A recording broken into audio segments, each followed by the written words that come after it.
Hey everybody, it's me, Queenie Brown. Welcome back to Wisdom Wednesdays.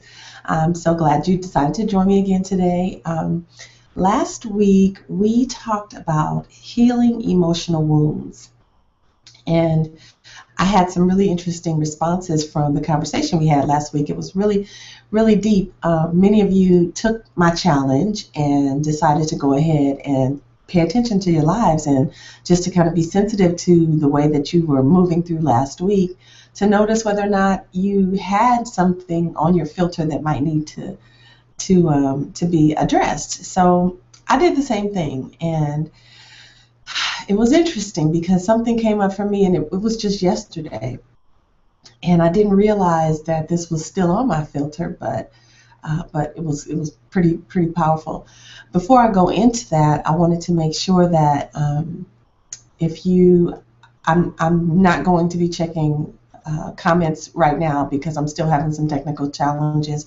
And so if you place a comment there, I'll check it afterwards, and maybe at the end we can answer questions or deal with your comments at that time. And I'm still kind of going through a bit of a healing, so if I'm sniffling and such, just pray for me. I'm fine though.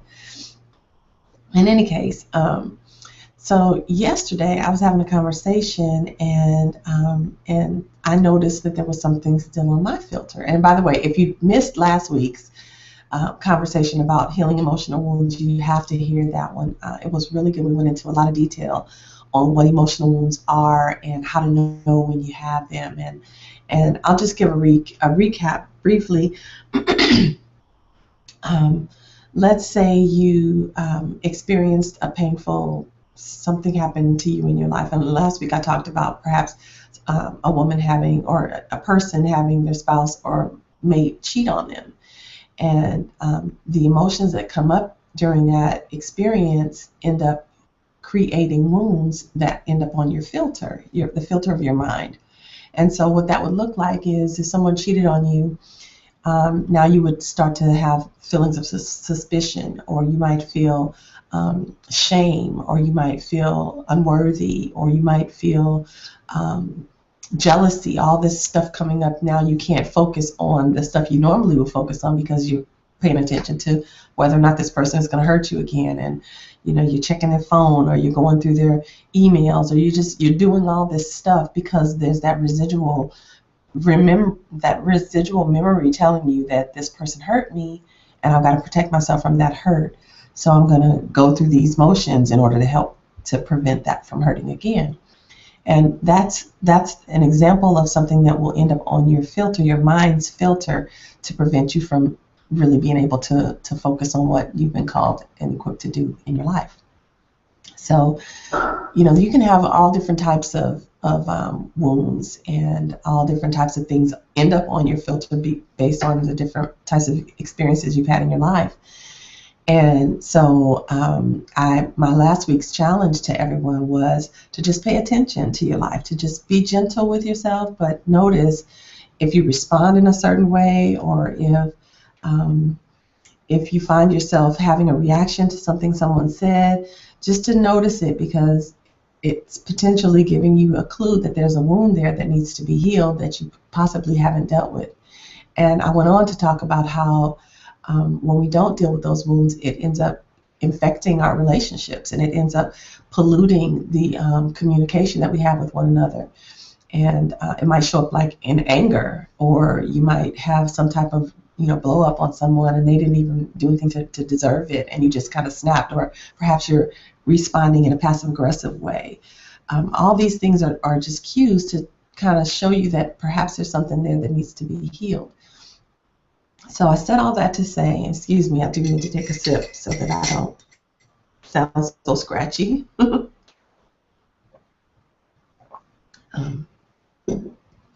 I said all that to say, the other day I was in a conversation, and something came up for me, and it was the question that maybe I wasn't hearing from God. And I had to ask myself, what is that? Maybe I didn't, maybe it wasn't God that's been talking to me all this time. Maybe it wasn't God that spoke to me on my silent weekend. Maybe it wasn't God that gave me this revelation about what I'm supposed to do with my life. And maybe, maybe I made all this stuff up, and maybe, just that line of thought came back into my remembrance just in a conversation. And it made me question everything.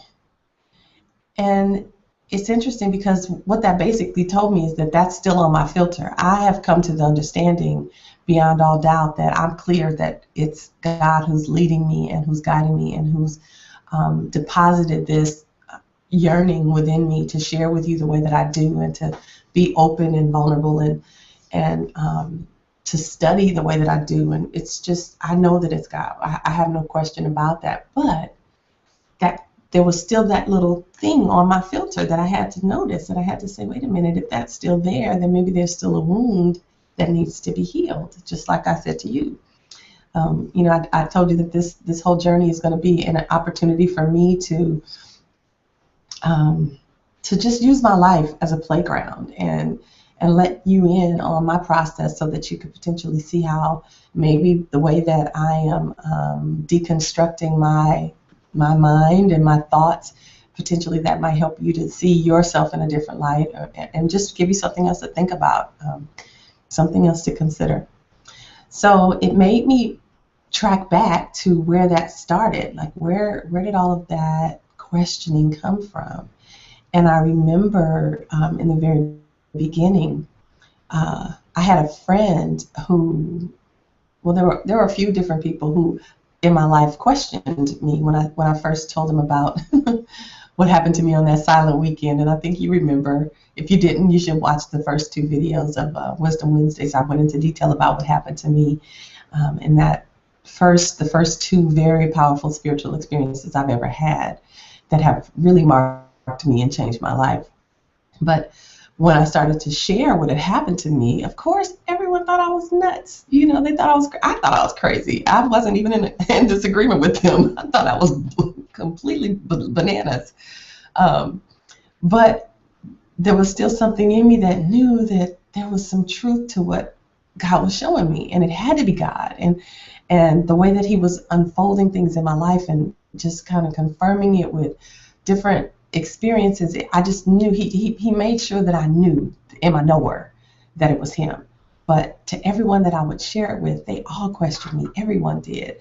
And I know that my family thought I had lost it. I know that all my friends and people in their genuine desire to help me, poor thing, kind of, she's going through a lot. She's in pain. She's medicated. So that was kind of the way that they dealt with me. But, in their kindness and in their loving way, they would say things to me that made me want to just question whether or not I'd heard from God. And so I didn't realize that there was still some residual stuff laying around in my mind's eye that could kind of creep up on me. And it did yesterday in a conversation. So I think I've always said that things come up to be healed, and I'm really grateful that happened, because I was able to just really look at it and say, you know what, I'm beyond that. There's no doubt in my mind anymore. I had a friend that asked me a couple of weeks ago, when I shared the story with you guys about how God had written through me and how He had typed word for word to me, and then He went to letter by letter, typing messages to me, writing through me to me. And she said, girl, if I had known you and I didn't know who you are, I would never have believed what you'd said to me. I would never have even believed it. And she said, well, why didn't you share any of the writings? Why didn't you share some of the stuff that God wrote to you? And I said, well, duh, why didn't I? So I wanted to do that today. In my book, and this is a very tattered copy because it's my own, and I wrote it, but I'm studying it as well. I wrote this book I finished it in 2011, and I published it in 2012. It's called The Self-Love Lessons. I don't know if it's backwards for your screen, but 7 lessons every woman must learn about herself and the power of womanhood. And I wrote this book, and it really was more designed to be a chronicling of what I had learned over the the years that I had grown through fibromyalgia and all the pain that I had endured physically and emotionally. And so I use it even to this day. It still ministers to me. But one of the things that God wrote to me as I was preparing the book, I was asking him, what is it that you want the readers to get from this? What impact do you want me to make? And this is what he wrote through me. He said, I want them to know me, and in knowing me, believe me, and in believing me, love me, and in loving me, desire me, and in desiring me, need me, and in needing me, trust me, and in trusting me, surrender to me, and in surrendering to me, receive me, and in receiving me, become me. And then I wrote, in my likeness. So I continued by saying that this is my effort in the completion of the instruction given to me on your behalf. So allow me to create in you a deeper, more intimate knowing of God with an attempt to support you in believing, loving, desiring, needing, trusting, surrendering, receiving, and becoming just as God intended. So that was one of the things that he said to me. And, to have experiences like that and to know that that was just one of many. I mean, I have notebooks full of writings and I have documents all over my computer where I've written with God. And so to know within my knower that these things came through me, and then to have that little thing on my filter saying that maybe it wasn't God, maybe that was just you, maybe you just made that up, maybe you're just trying to make yourself seem like you're more whatever. To have that little bitty thing on my filter that makes me question that could become a huge stumbling block for me in stepping out and doing what God is calling me to do. Imagine if I'm stepping out and speaking what I know to be is true, and there's something inside of me saying, well, maybe that's wrong, well, what about this or what about that? That would make me it would challenge my courage, it would challenge my confidence, it would challenge my assertiveness, it would challenge my boldness. It would prevent me from being able to stand knowing powerfully and positively that I am sure of what it is that I'm saying. So do you get what the point that I'm making? That's why it's so important to look at your filter, to see what's coming up, and to just check it and see if it needs to be cleaned off, because all I needed to do is just shake that off. I know better now. I'm clear. I'm very clear that what he's showing me is him, and I'm okay. So so I asked you to do that, and so I thought it might be helpful for me to share it with you that I had done the same thing as we move forward. So the next thing I wanted to talk about, we had mentioned, where did my notes go? We talked about feeling words last week, and we were saying, oh, this is perfect. I was talking about how when we go through our lives and we're looking at these different things that have impacted us, we should pay attention to those things that are on our filters. But the reason why is because sometimes there's a wound underneath it, right? Well, the way to get to the healing part of those wounds is to deal with the feelings that it brought up. And I talked about the fact that we don't use feeling words. We don't ever say, I was afraid, or I'm scared, or I'm lonely, or I'm ashamed, or I'm feeling unworthy, or we never talk about the feeling words that are going on within us. And a lot of times we get stuck because we can't emote. We can't really talk about and move through the actual feelings. So the feelings are the gateway to the healing, and it's unfortunate that we get stuck in them because we have been taught for so many years to stuff things. We consider processing or moving through feelings ignoring them, or pretending that they didn't exist, or pretending that something happened to us didn't happen, when that's not the case. So so some of the feelings that I had around this thing that was on my filter was insecurity. I wasn't sure of myself.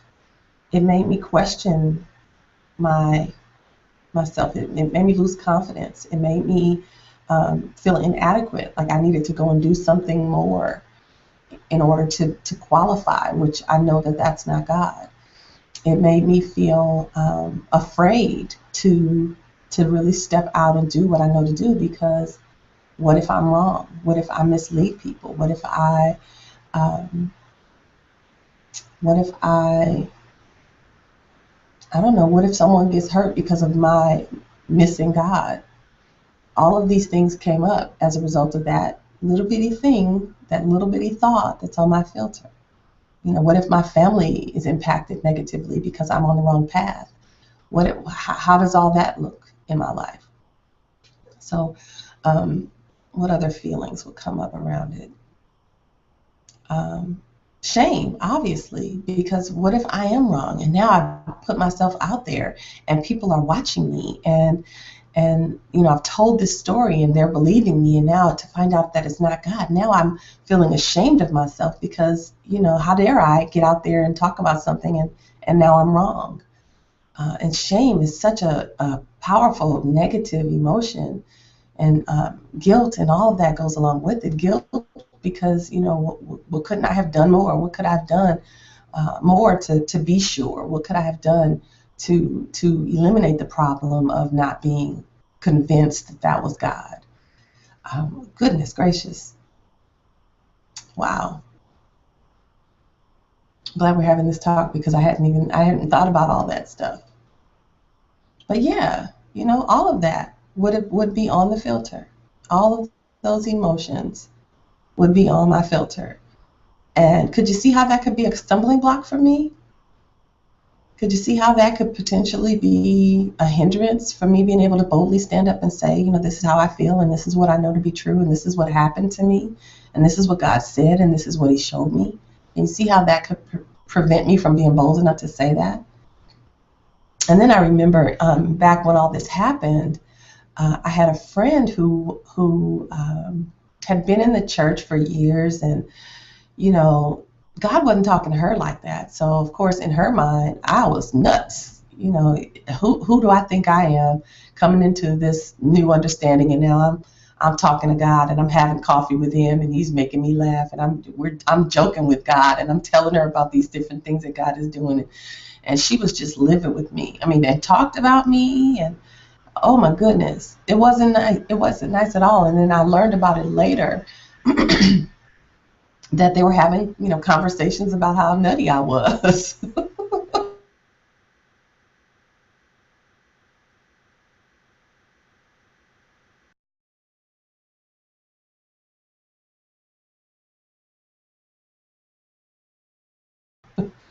And so little of me, when I just shared the most powerful things that had happened to me. So imagine how that could create a stumbling block. So all this, I'm sharing all this, not because I'm stuck in that space, because I'm not, but I'm sharing this just to kind of give you insight into what these emotional wounds look like, and how they could impact you, and how they could create stumbling blocks for you. Because obviously, we talked about the whole purpose of these Wisdom Wednesdays is for each of us to overcome the obstacles that have blocked us from living in our wildest dreams. And my wildest dreams include living in the fullness of the promises that God has given me. I want every single thing that He laid out for me.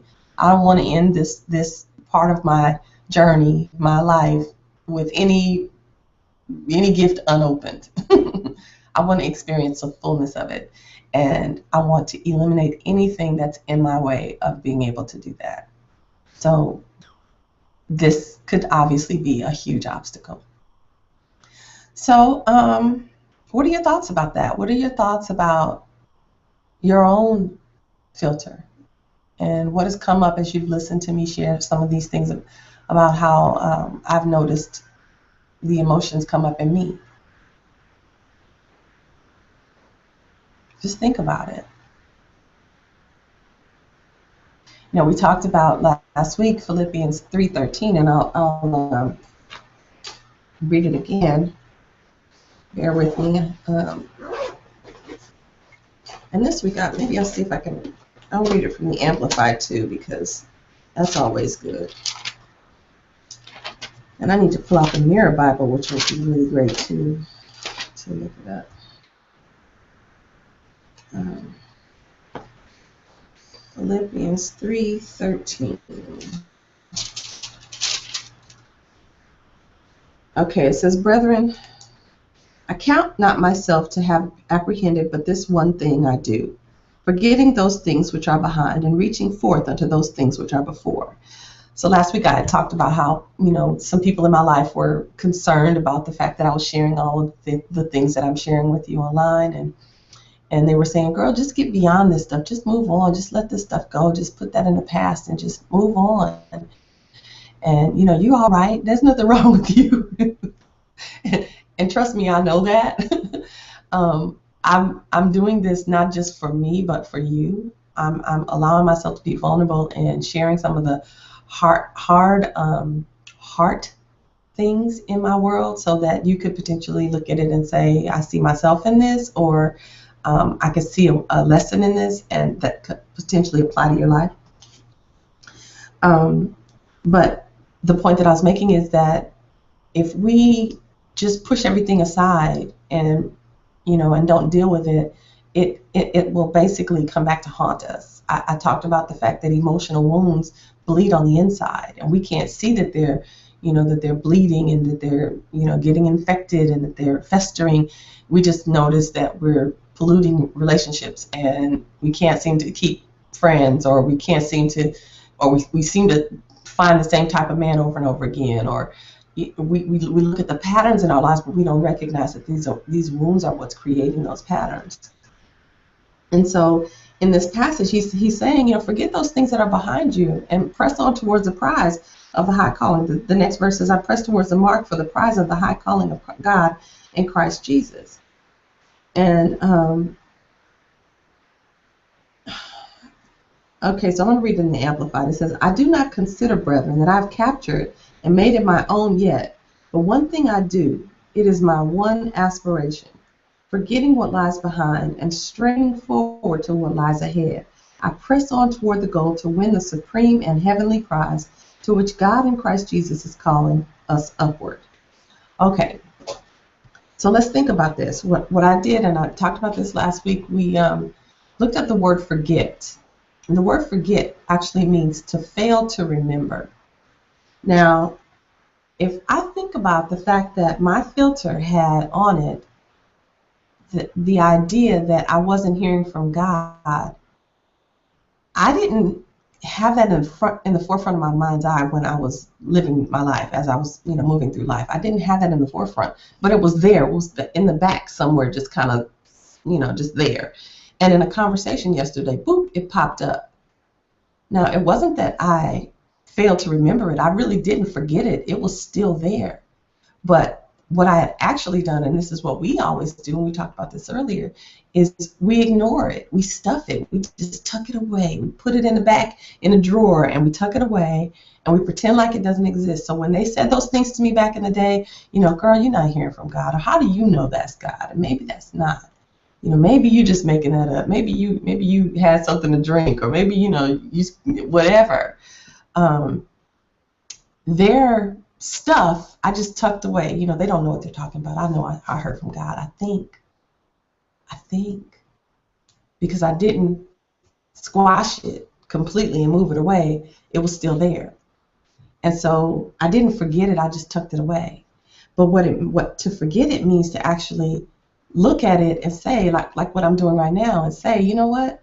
I know for sure that it's God. There's no way that this could be true. You are not true. If you're saying that it's not God, I've got too much in my life that proves to me that that's wrong. So I can really release this. I can release the emotions of it. I can release the fact that I'm not unsure. I can release the fact that it's a stumbling block. I can release all of that. I can release the shame that, if I'm out there teaching what I'm teaching, that it's incorrect. I can release all of that because I know within my knower that I hear from God. I'm clear. So that is when you get to the point where you can fail to remember. That's when you can get to the point where you can actually release it. It's once you unearth the emotions that are tying it and holding it hostage. So, and then you can press on. Then I don't have that as an obstacle anymore. Then I can move forward and just do what he's called me to do, not wondering and not questioning whether or not it's him. You see how that works? So anyway, I'm excited. I'm excited. So what else did I want to talk about? We talked about the feeling words and everything. And the whole idea here is that God gave us a brilliant mind. He gave us the ability to do some amazing things, and He gave us the ability. Hold on a second. I apologize. I'm learning how to use these new tools, y'all. So just bear with me. He gave us these amazing minds, and He created our minds to be able to do some wonderful things and to protect us in ways that we can't even imagine. But they've also protected us through our childhood through some painful experiences, and we don't just move through that stuff and it goes away. It stays with us until we really deal with it. So the whole idea in this journey is to renew our minds, and it's really to draw your mind in alignment with God's mind, so that you understand the fullness of who He's called you to be. His intention is for us to understand our identity, our authority, our inheritance, and our assignment. And as long as we have these obstacles in the way, it prevent us from standing boldly in all of that. So I am going to end today's conversation with that, and between now and next Wednesday, let's see if you can just do the same assignment all over again. Just pay attention to your life. Pay attention to how you react and respond to certain things that go on. Notice if you get angry at someone, or if you get frustrated, or notice if you find yourself irritated. Just pay attention to the way that you are dancing through this life, because potentially there is a wound beneath all of that needs to be healed.